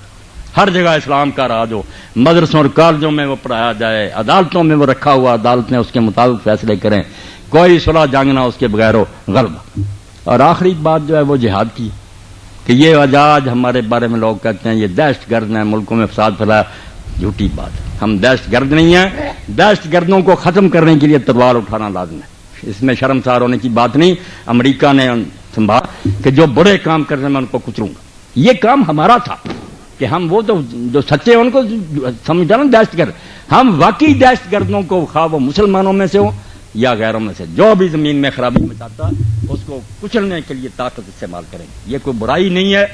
جس کے پاس اقتدار ہے اس کی ذمہ داری ہے. جس طرح پولیس کی ذمہ داری ہے نا کہ ڈاکے ہو رہے ہیں، چوریاں، یہ کوئی نہیں کہتا کہ تم کیوں آگے روک رہے، نہیں، ان کا فریضہ کہ کیوں ڈاکہ پڑ رہا ہے آ کر روکیں، کیوں قتل ہو رہا ہم روکیں گے. جس جگہ زمین میں فساد ہو رہا ہوگا، یہ جہاد سمجھ لیں، شرارت نہیں ہے، زمین میں امن قائم کرنے کا طریقہ کہ گنڈے بعد نہیں آئیں گے مسلمانوں میں صرف کافروں کے، کبھی تیل پر قبضہ کریں گے، کبھی مسلمانوں کو قتل کریں گے، کبھی اپنے ملک میں دوسروں کو تنگ کریں گے. تو یہ بدماشوں کو ختم کرنے کے لیے جو طاقت استعمال ہوتی ہے اس کو کہا جاتا ہے جہاد. یہ بیٹا کیا ہوگا، اور زیادہ بدماشی ہوگی. اگر سچ مچ جو برے ہیں ان کو کچلنے کے لیے طاقت استعمال کی جائے. تو یہ مولانا روم کا شعر ہے، میں اس پر بات ختم کروں گا. پس غزازی فرض شد بر مومنا تا ستان انداز کفے مجنون سنا. پاگل کے ہاتھ میں بندوق آ جائے تو کوئی آدمی اس سے وہ چھین لے تو یہ برا نہیں کیا اس نے. اگر نہ چھینتا تو وہ پاگل تو لوگوں کو مار دیتا. یہ جو لوگ ہوتے ہیں دنیا کے کتے، بے شک وہ کتنے پڑے رہے، یہ ہیں پاگل کہ طاقت آ گیا، لوگوں کو تلتے پھرتے ہیں، عورتوں کو مار رہے ہیں، بچوں کو مار رہے ہیں، لوگوں کے ملک چھین رہے ہیں، تیل کے کنویں پر قبضے کے. یہ ہے پاگل، پڑھے لکھے پاگل. اب ان پاگلوں کو درست کرنے کا علاج کیا؟ جہاد. جہاد فساد نہیں ہے، صرف ان بدماشوں سے بندوق چھین لی جاتی ہے. پھر وہ ہندو رہیں، عیسائی رہیں، کچھ نہیں کہیں، مذہب میں ہم نہیں دخل دیں گے. گرجے بنائیں، مندر بنائیں، پوجا پاٹ کریں، ہم امن دیں گے ان کو. بلکہ اتنا امن کہ مسلمانوں کو اتنا امن نہیں ہم دیتے جتنا ان ذمیوں کو دیتے ہیں. ذمی جو مسلمانوں کے رئیس بن جاتا ہے ہندو سکھ عیسائی، کیا نام ہے اس کا؟ ذمہ. اس کو ذمہ دے دیا ہم نے، ذمہ دار ہو گئے ہم کہ اب تم آرام سے رہو، ہم گارنٹی دیتے ہیں، ہم مسلمان کلمہ گو تیرے محافظ ہیں. اور حضور صلی اللہ علیہ وسلم نے اس بارے میں فرمایا کہ 3 گروہ ایسے ہیں جن کے خلاف دن قیامت کے میں مدعی بنوں. حضور کیس لڑیں گے امتیوں کے خلاف. ان میں سے ایک وہ ٹولہ ہے جو مسلمان علاقے میں رہنے والے یہود، نصارہ، ہندو، سکھ، جن کو ہم نے یہ دے دیا تک تم ہماری رئیس بن جاؤ، ہم تمہارے محافظ. ان ذمیوں سے جس نے بدسلوکی کی، اللہ اکبر، حضور نے کہا میں مقدمہ لڑوں گا اس کے خلاف کہ ظالم، میرا نام دے کر تم نے انہیں اپنے ملک میں رکھا تھا کہ اللہ رسول کا وعدہ ہم تم نے ان سے بدسلوک، وہ ہماری مسجدیں گرا دیں، مسلمانوں کو گجرات میں قتل کریں. ہم نہیں یہ کر سکتے، یہاں نہیں کر سکتے، بالکل غلط بات. ہم یہاں کے ہندوؤں کو ماریں، ان کے مندر گرا دیں، ظالم ہوں گے وہ کافر جو مرضی کا، ہم نہیں کر سکتے. ہم رسول اللہ کی امتی ہیں، یہ ہماری رعیت ہے، بے انصافی نہیں. ذمہ گارنٹیڈ، گارنٹی دی اسلام نے نہیں کہ تم نہیں چھیڑ سکتے. صرف کرنا کیا؟ طاقت کس لیے استعمال کرنی ہے؟ جو حرامی ہیں جنہوں نے زمین میں فساد برپا کر رکھا، ان سے طاقت چھین لینی کہ غیر مسلم رہو، رعایا بن جاؤ، امن سے رہو، جس مذہب میں رہنا چاہتے ہو، مگر یہ اجازت نہیں دیں گے کہ ہم خدا کی زمین میں تم فساد برپا کرو، لوگوں کے ملک چھین لو، ان کی عورتوں کو مارو، یہ نہیں ہونے دیں گے. جیسے پولیس اور فوج آ کر یہ بدماشیاں روکتی ہے نا، کوئی نہیں ان کو کہتا کہ یہ کیوں بندوقیں چلا رہے ہیں، سب جانتے کہ یہ نہ ہوں گے تو امن کیسے ہوگا. مسلمان آپ یقین کر لیں جو ہم خدا کی فوج ہیں، بغیر تنخواہ کے فوجی ہے اللہ کے.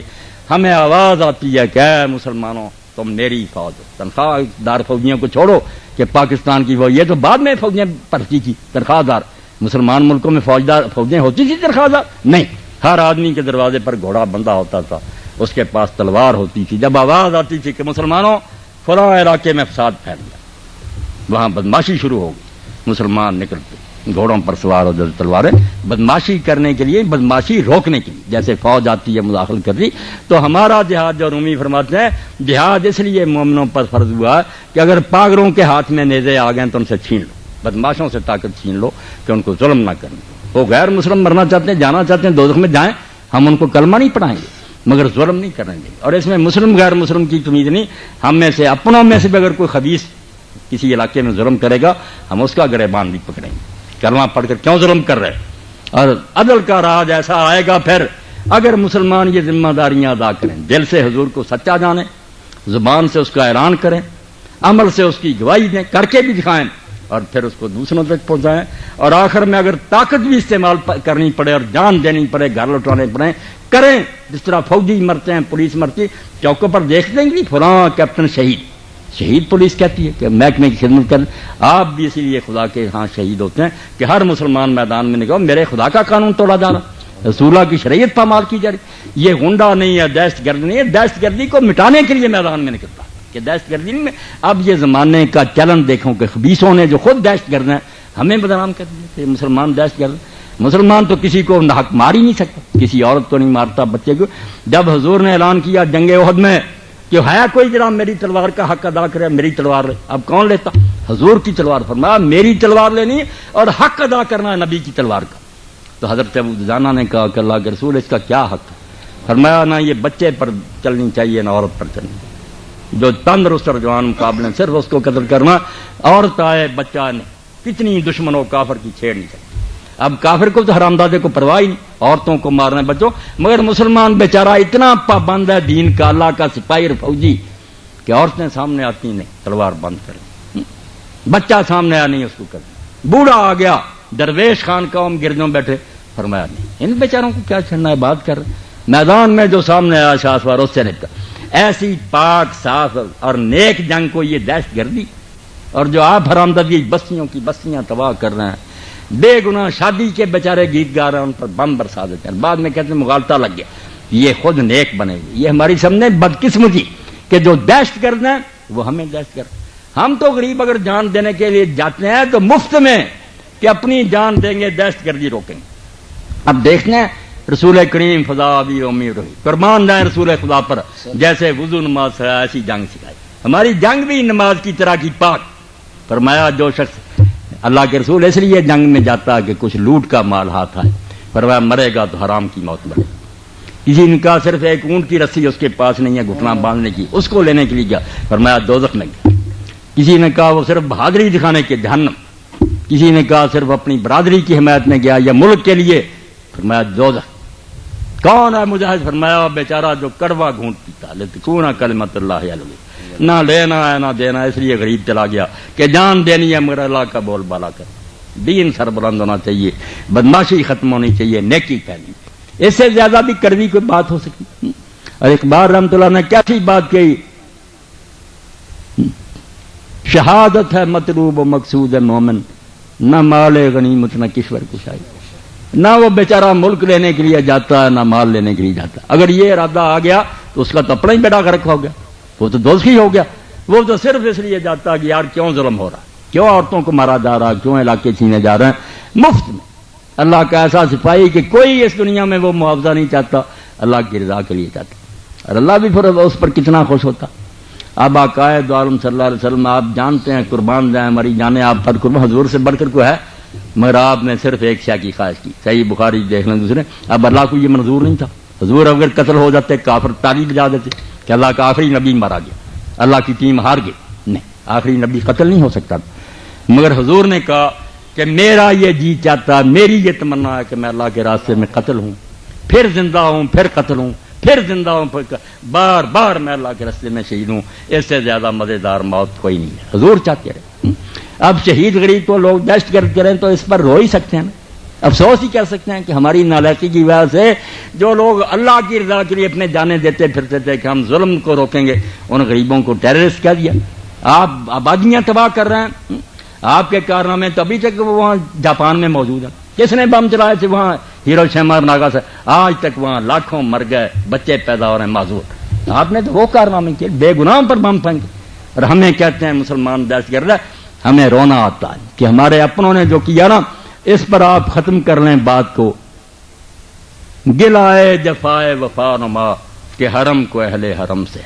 مسلمانوں نے جب بدسلوکی دین کے ساتھ کی، میں نے اور آپ نے، کافروں کا تو کیا رونا، ان کا تو گلا ہی کوئی نہیں۔ گلائے جفائے وفا نما کہ حرم کو اہل حرم سے، کعبہ جسے رو رہا کہ تم میرے ماننے والوں نے جو کیا، کروں بت کدے میں اگر بیاں تو کہے صنم بھی ہری ہے۔ علامہ کہتے ہیں میں اگر بت خانے میں جا کر سناؤں تو بت بھی بیچارے روئیں گے کہ توبہ توبہ توبہ، کلمہ گو نے یہ کیا اسلام، ہم نے دین کے ساتھ ظلم کیا کہ اپنے گھروں میں گھس گئے اور بادامالیاں کر، کوئی برا کرتوت ایسا نہیں جو ہم میں نہیں ہے۔ کاروبار میں ہم بے ایمان ہیں، فریب کرتے ہیں، ساری دنیا کہتی ہے یار مسلمانوں سے مال نہ منگواؤ، دھوکہ باز۔ جس امت کا یہ کام تھا کہ لوگ دیکھیں اور گھر میں بیٹھے کہیں کہ یار مسلمان دھوکہ نہیں کر سکتے، مسلمان جھوٹ نہیں بول سکا، ہمارے کرتوتوں نے اس دین کو بدنام کیا۔ گلائے جفائے وفا نما کہ حرم کو اہل حرم سے، کروں بت کدے میں اگر بیاں تو کہے صنم بھی ہری۔ بس آخری ایک نظم ہے علامہ اقبال کی، اس سے دو چار شعر، نیازی صاحب بھی میرے دوست ہیں، کئی صاحب ادب لوگ۔ علامہ کہتے ہیں بانگے درا میں کہ میرا دل جو ہے گھومتا رہتا، سوچ کے ذریعے سمجھائی بات، ہمیشہ صورت باد سر آوارہ رہتا ہوں، محبت میں ہے منزل سے بھی بڑھ کر زیادہ پیمائی، میرا دل گھومتا رہتا، سوچ و بچار میں کرتا ہوں۔ تو کہاں پہنچ گیا پھر؟ سمجھانی بات تھی، انداز اختیار کیا نا، دل بیتاب جا پہنچا دیار پیر سنجر میں، میسر ہے جہاں درمان درد ناش کے بعد، پھرتا پھرتا میرا دل گھومتا گھومتا پیر سنجر کے دربار چلا گیا، حضرت خواجہ معین الدین چشتی رحمۃ اللہ علیہ۔ دل بیتاب جا پہنچا دیار پیر سنجر میں، میسر ہے جہاں درمان درد ناش کے بعد، کہ جتنے بیچارے بے کسل وہاں جا کر جب فریاد کرتے ہیں، اپنی باتیں سنا، دل کو کچھ سکون تو مل جاتا کہ اللہ کے بندے کے سامنے آئے، دیکھا کہ جب یہ یہاں آئے تھے پرتھی راج تھا، سارے ہندو تھے، وہاں بیٹھ گیا اجمیر میں، کتنے دکھ چیلے مگر دین پھیلا دیا۔ تو وہاں کہتے ہیں جب میں بات کرنے لگا، ابھی بولا نہیں تھا، ابھی نہ آشنائے لب تا حرف گفتگو میرا، ابھی زبان پر بات نہیں آئی، چاہتا تھا میں بات کروں مگر آواز کیا قبر سے آئی، آواز تو نہیں آئی، سمجھا رہے ہیں نا، بات سمجھانی ہوتی ہے بزرگوں کی زبان سے۔ ابھی نہ آشنائے لب تا حرف گفتگو میرا، تو کیا آواز آئی تھا، یہ مرکز سے صدائی حرم کے، سن لیں میں اور آپ، اب کعبہ چیخ رہا ہے، روضہ رسول سے یہ آواز آ رہی ہے، ہم کان بند کر رہے ہیں، تو الگ بات، شرم کرنی چاہیے کہ اللہ رسول کتنے ناراض ہیں ہم سے۔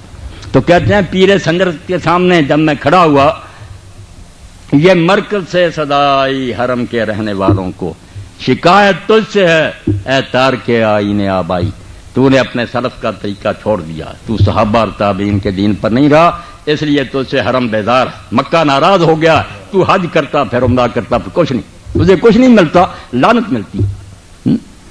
یہ مرکز سے صدا آئی حرم کے رہنے والوں کو، شکایت تجھ سے ہے تارک آئین آبائی۔ کون سا دین لیے پھرتا تو؟ نہ صحابہ والا دین، نہ وہ جہاد، نہ کوئی نہیں، کوئی کرتوت نہیں تیرا۔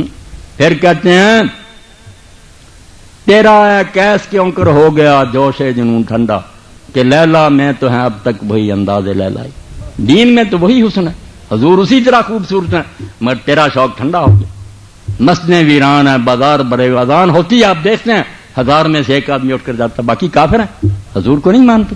یہ اذان انہیں پتہ نہیں حضور نے دلوائی ہے، نہیں جاتی، اس لیے کہا تیرا ہے کیس کیوں کر ہو گیا، اور تو مجنون بنا ہوا تھا، تیرا ہے قیس کیوں کر ہو گیا جوش جنوں ٹھنڈا، کہ لیلا میں تو ہے اب تک وہی انداز لیلائی، نہ حرف لا الہ تیری زمین شور سے ٹوٹا۔ جیسے کلر زمینیں نا وہاں لوگ بیج بوتے نہیں اگتا، ختم رسایا مسلمان تیرا دل بھی کلر ہو چکا، اس میں لا الہ نہیں اگتا، توحید نہیں سماتی، دین کا کوئی نہیں اگتا۔ نہ حرف لا الہ تیری زمین شور سے پھوٹا، زمانے بھر میں رسوا ہے تیری فطرت کی ناز آئی۔ ساری دنیا میں دہائی مچ گئی کہ مسلمانوں کے دل بانجھ ہو چکے، ان میں کوئی خیر باقی نہیں رہا، کافر بھی تانے دے رہے ہیں، مسلمان بھی دیکھ رہے ہیں، واقعی کرتوت کوئی نہیں رہا۔ پھر کہتے ہیں تجھے معلوم ہے غافل، یہ آج کی تقریر کا آخر، تجھے معلوم ہے غافل کہ تیری زندگی کیا ہے۔ اے مسلمان کبھی سوچا بے وقوف کہ تو کیا بن چکا؟ فخر کرتا میں حضور کا امتی ہوں، نہیں، تجھے معلوم ہے غافل کہ تیری زندگی کیا ہے۔ کنشتی ساز معمور نواہائے کلیسائی، ساز جو تیرا ہے وہ یہودیوں کا بنایا ہوا، جو اس میں نغمے بھرے ہوئے وہ عیسائیوں کے، تو کافروں کی باتیں تیرے دل میں سما گئیں، اسلام کوئی نہیں رہا۔ تجھے معلوم ہے غافل کہ تیری زندگی کیا ہے، کنشتی ساز معمور نواہائے کلیسائی، ہوئی ہے پرورش آغوش بیت اللہ میں تیری۔ وہ پلا بڑا تو تھا تو دین کی گود میں، رسول اللہ کی باتیں ماؤں سے سنتا رہا باپوں، مگر بن کیا گیا؟ ہوئی تھی پرورش آغوش بیت اللہ میں تیری، دل شوریدہ ہے لیکن صنم خانے کا سودائی، مگر تو اب بتوں کا پجاری بن گیا، دین کو چھوڑ دیا۔ اور آخری شعر میں کہا کہ اب اگر سننی ہے بات سن لا مجھ سے، اقبال نے ایک فارسی شاعر کا کلام کہا کہ بعد آنا تو آ جا، آموختی ازما بکار دیگراں بردی، سبق دین سے تو نے سیکھا تھا کہ جو قول کرو اس کو نبھا دو، یہ اللہ رسول کے کام نہ آیا تو غیروں کی وفاداری میں لگ گیا۔ وفا موختی ازما بکار دیگراں بردی، ربودی گوہر ازما نثارے دیگراں کر دی۔ موتی ہم سے لیا اللہ کے دین سے کہ بات پر آدمی کو پورا اترنا چاہیے، مگر تو کفر کی خدمت میں پورا اترا، ان کی خدمت تو پوری کی، جو کافروں نے کام تیرے ذمہ نبھا دیا، مگر جو اللہ رسول نے کہا نثارے دیگراں کر دی، دوسروں کی خدمت میں وہ موتی لوٹا دیا، اللہ کے رسول کا تو باغی اور نافرمان ہو گیا۔ تو میں آپ سب حضرات کا شکر گزار ہوں، میاں عبد الواحد کا بھی شکر گزار ہوں، اللہ انہیں پھر یہ توفیق دیتا رہے اور مجھے اور آپ لوگوں کو بھی توفیق دیتا رہے۔ یقین جانے کوئی محفل، کوئی مجلس، کوئی مدرسہ، کوئی خانقاہ جہاں اللہ کے رسول کی بات ہوتی اس سے بڑھ کر کوئی محفل خوش قسمت نہیں، ساری محفلیں بے رونق ہیں، ویران ہیں۔ خوشا مسجد و مدرسہ خانقاہ کہ در و قیل و قال محمد، جہاں حضور کی بات ہوگی یقین جانے آپ نے آب حیات پی لیا، خضر کی طرح کی زندگی مل گئی، اب نہیں موت آئی۔ اب قرآن حدیث نہیں سنیں گے آپ مردہ ہے، کھاتے پیتے پھریں، سوٹٹ بوٹٹ پھریں، کچھ نہیں، دین کے لحاظ سے آپ بالکل مردہ لاش ہیں۔ دین اسی شخص کے پاس ہے، کنگال ہو، فقیر ہو، غریب ہو، مگر اس کے سینے میں ایک دولت ہے جس سے وہ اپنے آپ کو غنی سمجھتا، میرے جیسا کوئی مالدار نہیں۔ وہ کیا دولت ہے جس کو یہ کافر چاہتے ہیں، ساری دنیا لگی ہوئی ہے، اور اس وقت یہ حرامی باز آئیں گے جب ہم یہ چیز دل سے نکال دیں گے، توبہ وہ نہ وقت آئے۔